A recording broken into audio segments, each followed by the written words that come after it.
much, Kunal. First of all, really grateful to you guys and feel honored to be a part of this podcast. And currently, we are into this communication. So, really great for me. So, thank you so much. And thanks for selecting me for this event. And if I talk about me, so I have started my career in 2010, and I joined a small organization, a digital marketing agency at Indore. So Okay. there I've started my career. Earlier, I was selected by Satyam and the Hughes Communication, and I'm more into the CCNA networking part. Yeah. So I was very disheartened when I didn't get offer letter for this organization. So I just chose a path. Okay, let's start with the digital marketing. At that time, digital marketing is like a very scary term for me. I was not sure what was it and how my journey will goes on. Yeah. So I started with one of the digital marketing agency in Indore. So I Okay. started my career, and there I worked as started with the little brands. Those brands are not very popular, but that's a start for my career. Okay. After that, I came to Delhi and I joined one of the biggest digital marketing agency in India. It's a Envigo Marketing. Okay. So there I got various geographical areas like Norwegian, Hungary, Mhm. United Kingdom, US, and I worked with very big clients. If you talk about United States, so there are AIG Group of Insurance, Yeah. they have a Condé Nast, Hertz Car Hire Company, one of the biggest car hire company in the United Kingdoms. Right. And apart from that, the Indian brands like Max Pupa, Airtel, and Eno. So these are the few brands that I've worked on. Yeah. So after that, I joined SaaS organization. Okay. Yeah, so that's one of the biggest change in my career. So because SaaS is something which is the future right now, and we all aware of. And so I worked in SaaS organization from till I think I've supposed for the last 6 years. I'm into the SaaS organization, and I deal with the various customer support products like help desk, the ticketing system, the Right. chat software, the project management tools, and the knowledge base, and the surveys, the feedback tools. And apart from that, I was also handling the one of the biggest US site of on relationships, that's marriage.com. Right. It's entirely a publishing website. So Mhm. it's a completely a content driven website. So I also handling that. So that those 6 years in my career as the biggest challenge. Before that, I joined one more organization. It's a India's top notch e-learning organization. They provide online IIT JEE coaching. So they're Okay. askIITians.com. Yeah. So I always deal with a lot of challenges whenever I picked a website. So if I talk about Ask IITians, their site was hit by the Penguin update. So at the time, Penguin just roll on and they manually hit through a Penguin update. Yeah. I worked with them for 11 months, and their organic traffic comes to the 150% increment in their organic Mhm. traffic after doing a lot of changes. And after that, I joined the SaaS organization and the publishing marriage.com. So, and currently I'm with the Splashlearn, the Yeah. edtech organization. So we are into the learning games and the worksheets and the vocabulary, the blog. So we are into so we are just making the learning fun for kids in the Right. Splash. Yeah. So this is all about my journey, and a lot of experience in traveling, hotel, but my interest is into the SaaS and the publishing.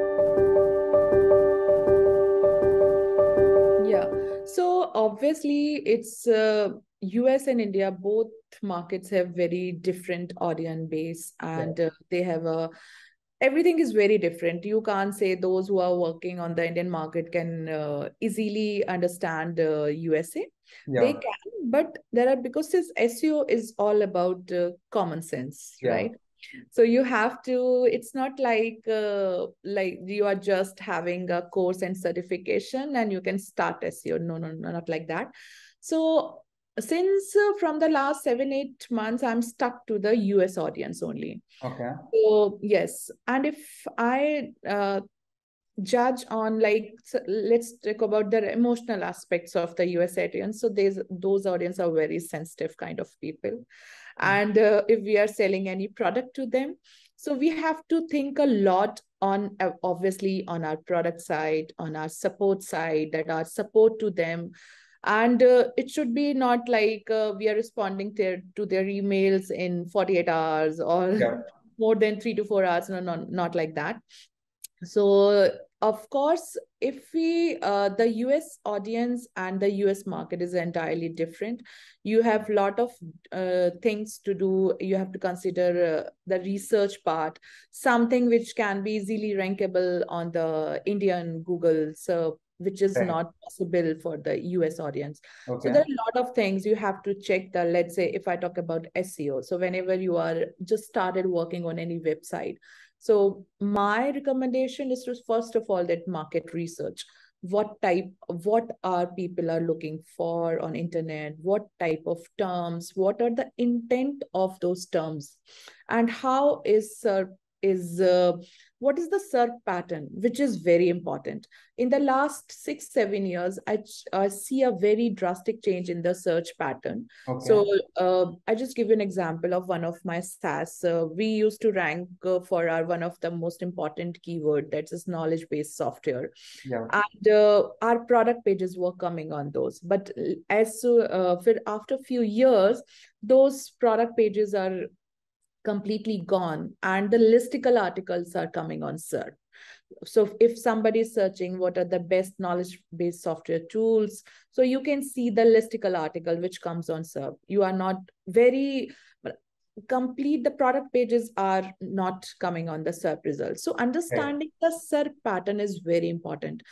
For what keywords, what type of SERP the pattern is there, how what exactly. So you have to use various tools to understand the user behaviors. So there are a lot of things which you have to consider doing your research.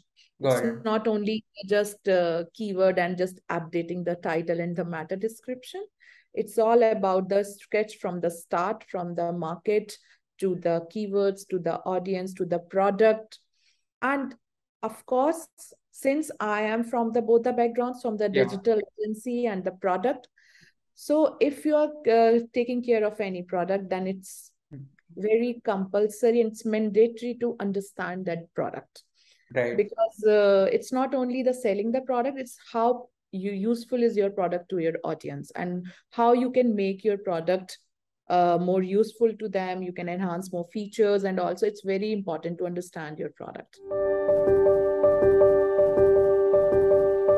So I think I'm a lucky girl in terms of I think Google gives me a little bit more weightage. And because every time, whenever I started any product, or Yeah. whenever I started with any one of the website, that website has something to it. Either it hit by any update, or they have a tank traffic, or they are hit by any algo. So that's, I'm not sure why it's always with me, but it's there for me. But that's a great opportunity for me at the same time. Yeah. I'll give you an example, marriage.com. So marriage.com, it's a publishing website. It's entirely a content website. So I joined marriage.com in 2015. I started working on. So when I got that website is penalized by Google, and it's have a manual penalty on that. Yeah. They have a daily traffic of 2,000 and all. So it took me 20 months to get that website recovered. And I gave a growth of 150% in organic traffic. Wow. Marriage.com. Yes. And the site traffic started, and it goes to 30,000 per day traffic from on February 2017, I suppose. And again, the time came. So everything was very good. In 2019, the traffic started on a flat line sometimes. So then I put, since there are a lot of updates coming up, I hope you heard about EAT update, Yeah. which is about expertise, trustworthiness, and authoritative. And there are for other things as well, technique, because every time, if you can go back to previous few months, you will see a lot of changes in the Google search. Right. The helpful content update, the spam updates, you can expect every update on every 3 months, right? Yeah. So in 2020, the marriage.com traffic was stable to the 8 lakh on a monthly visits. Then I just implemented few technical SEO changes. The content pruning is a very good exercise. Most of the time people think to grow organic traffic only adding the more content. Right. But that's not the case every time. Sometimes you have to revisit your old content. Yeah. You have to make sure that everything should be, your content should be, is updated as per the user requirements and all. So we did exercise. We removed around 1,500 to 200 articles from our site. So our articles have around 5,000 at that time. Yeah. So we just do a content pruning exercise. We do a lot of technical changes. And in 2021, June core update, 300% organic traffic growth. Wow. So it 8 lakhs per month to 2 million per month. And now the marriage.com is around having 6.5 million per month traffic. That is truly great. And with all these things, the important thing is also to have the patience to wait across their time period. Exactly. SEO is the biggest challenge. What I feel is SEO is all about having the patience, having the right strategy, and using the common sense. It's not only just to follow the checklist. You can Google it and the best technical SEO checklist for best results or something. It's good to have a checklist, but it's to also to have your common sense and your expertise into that. So it's very important, and it's all about patience, because sometimes it's very challenging to influence your managers, your authorities, to keep the patience, and you will get the results. So I was always lucky because I have working with the CEOs who have some patience, and they just believe on me and and I'll give the results, because it takes time. SEO is not a one night thing that you will shoot the results in the next day. It takes time. You have to be patient. You have to use your skills, whatever you have, and you can play in experiments with logical experiment, I must say, not the random experiments. You can play with the site owners. So that's very important. So the pain points is definitely in a SEO's life, what I faced in my career. Number one, the biggest challenge is to influence your management. One of the biggest challenge. Yeah. So you can influence. So best way to explain what you think, you have to explain with data. You can't go and random say, please wait for 6 months, please wait for 8 months, you'll get the results. Because businesses have a lot of impact and they are just wanted the ROI, right? So you have to explain, you have to influence them with your research and with your data. Because most of the time, if you talk about random agencies, they come and they say that we'll give you results in 6 months, we'll give you results in 3 months, we'll give you results in a 1 year. But that the research not done behind that. That's why businesses are like, you was wasted my money, you wasted my time. So whenever you want to influence your management, so biggest challenge, so I'll take this challenge as I explain things with the research, with the proper documentation, with the data. Okay, currently we are at this position and we are expecting this by doing these kind of activities, which gives an impact, this percentage, or let's say 20%, 30%. So that needs to be there. Number two, since organization, if you talk about various product organization or any agencies, number two is the synergy between the teams. So that's the one of the second biggest challenge, because if I talk about the content have their own goals. And if I talk about developer has to work on the various feature parts, and they have to deliver the customer request as well. So sometimes, but what I have done, what I feel that let's say whoever you are working with, any of the team, let's talk about the developers. So developers are very good and they are very good people. Most of the time, there are the blame games going on that they are not implementing our changes. But if you explain them and if you give the detailed requirement, what exactly you are want. So let's have a scrum meeting with them. Yeah. Explain your requirement and explain the impact of that requirement. Sometimes SEOs do, they got the result, they just wanted to celebrate by their own. They not involved the people who involved and in that complete journey. So Yeah. developers who developed your product, who implement the technical changes on your website, once you started explaining them to the impact, that will gives you a boost, and the synergy it gives you, it creates a bond between you developers or you or the content team. Okay, Yeah. let's say I said, okay, Kunal, can you give me a 1000 word piece of article within 2 days? And I used to motivate my content team. Look, your article is going to publish on the entrepreneur.com. You Yeah. are going to host it there, and it will give a lot of traffic and with the average time spent and the, so if you share the metrics with them, so it will motivate them. Okay, if we are investing some time in writing any content piece, then what the impact businesses have from that particular content piece. And it's not like it's earlier the tradition style of content writing is that we used to share the keywords and we say, okay, please write 1,000 word of articles.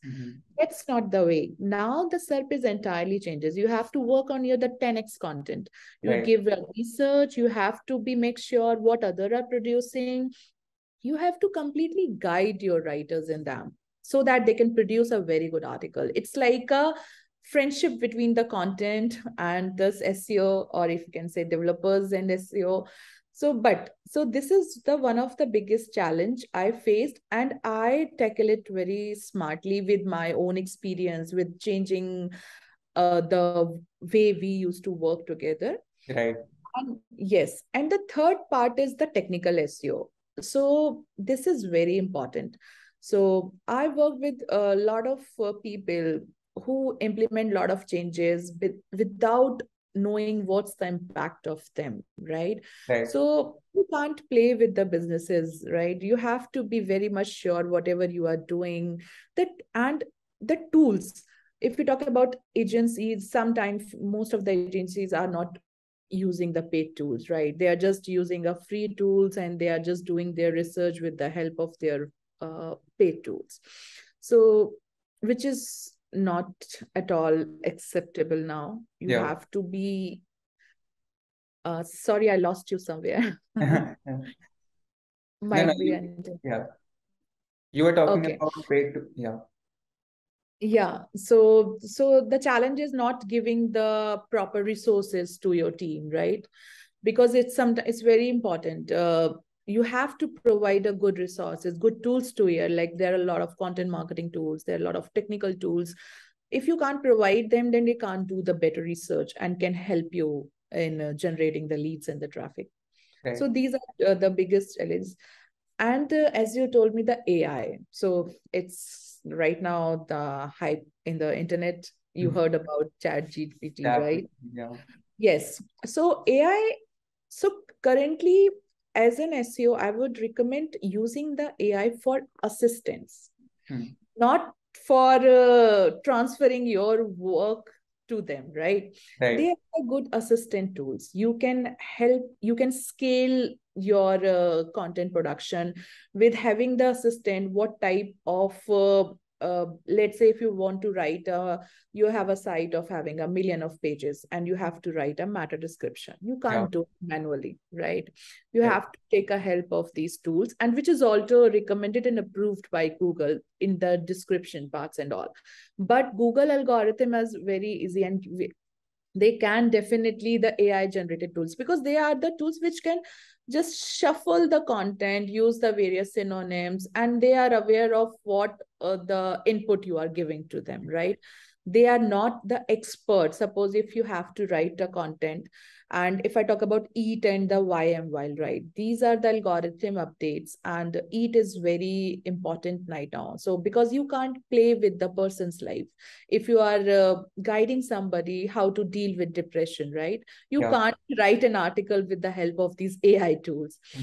You need an expert who have or a counselor, the psychologist, who can help you actually how to deal with depressions, right? Right. If you are just publishing a content based on these AI tools, I'm sure you're not going to hit your goals. You have to be very focused on expertise level, what type of research should be there, what type of data should be incorporated in your articles. Then Correct. you hit the topics which are coming under EAT and YM.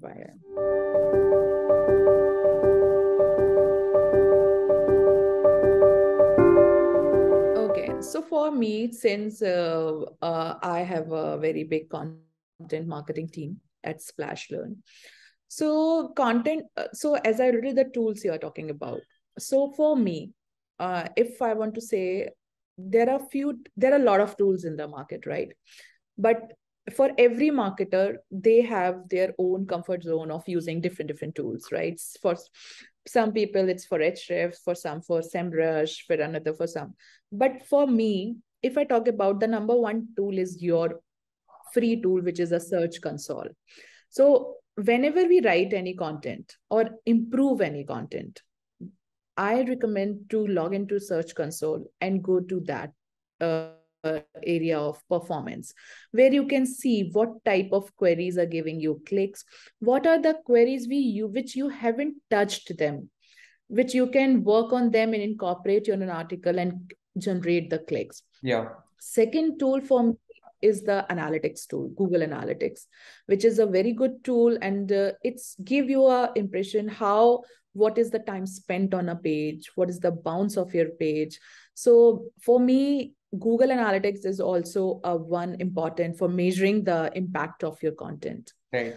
Third tool for me is, of course, Ahrefs is a very good tool. Recently, some time back, they have launched a feature, traffic potential. So suppose you have to write on any specific keyword, let's say best content marketing tools.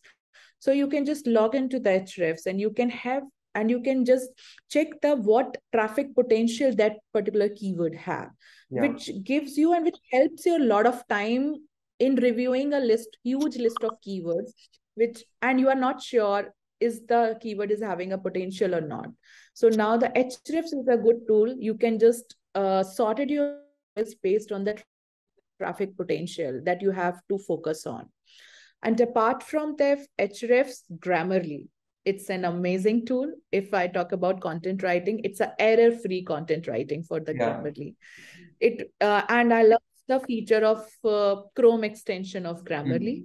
It helps us for checking the grammar. And if you are using a Grammarly, I'm sure you are not making any errors in your content writing. Helps you on every And tab. apart from that, yes, yes. And apart from their Hotjar, I love the heat maps of Hotjar. And because with the help of heat maps, you can analyze in your article how user interacting with your different CTAs. Are they clicking on the CTAs which you gave in your article or not? So because that a simple change in the CTA can impact a lot in your business. Yeah. So Hotjar and BuzzSumo is very good tool. It's help us in suppose what type of content performed well in the past, right, what type of content, and you can also check the social shares in that article. So Loom, there are a lot of other SEO Surfer as well. Yeah. But my favorite is these which I shared with Right. you. These are my favorite tools. And I recommend to use these tools because these tools are very useful. Okay. Because sometimes people are not adaptable or not very comfortable in using the tool. Okay. Whenever tools comes in your organization, people say, okay, we are using this only, and why we want to shift on this tool. So Right. we should explore the tools, and we should know, if you talk about in content marketing, the outreach tools like Buzzstream, Ninja Outreach. Yeah. All these tools are very, very good. So in the advanced trend and the current trends which you are going, you should start the tools. The audience, so the SEOs especially, should start using the tools like these and should at least start with the basic version. Then you can upgrade with another version and all. But at least we should give a one go to test these tools. Yes. So if I talk about the future of it, yes, most of the time you saw SEO is dead, right? It's not like that. SEO is not dead. Black hat SEO is dead, but not the advanced SEO. Right. I definitely recommend everybody who are into the SEO, they should be updated. First of all, they should be updated. They should go with the trends which are coming on, like say AI, the MLP, the voice search. So there are different ways, and there are different search patterns. There are different way to work on your website to improve the traffic and lead. It's not only to the SEO only. There are a lot of other ways you can improve, like say YouTube is there, like the other social platforms is there, the other channel is there. LinkedIn is very popular nowadays for the everything, the product marketing, the personal branding and all. And so my is like the future is like that you have to be with the flow of the current trend. You should update it. The SEO should be updated with what's happening. They should not like just go into the search engine general and just go through the article and close the window. That's it. They should visit, okay, this is the update. What's the update? How the update is impacting me? Right. How the behavior is changing. So updates, they should be updated with the current trend. And of course, they should be aware of the technical SEO. Sometimes businesses are less focused on technical SEO because it's required great expertise. So that should be missing, which I am feeling of the most of the SEOs are not focusing on that. And number 3, the using of various tools. So it's required. And if you are doing a quality SEO, no algorithm is going to harm you. I never hit with any algorithm in my career. I always improved my website with these algorithm updates.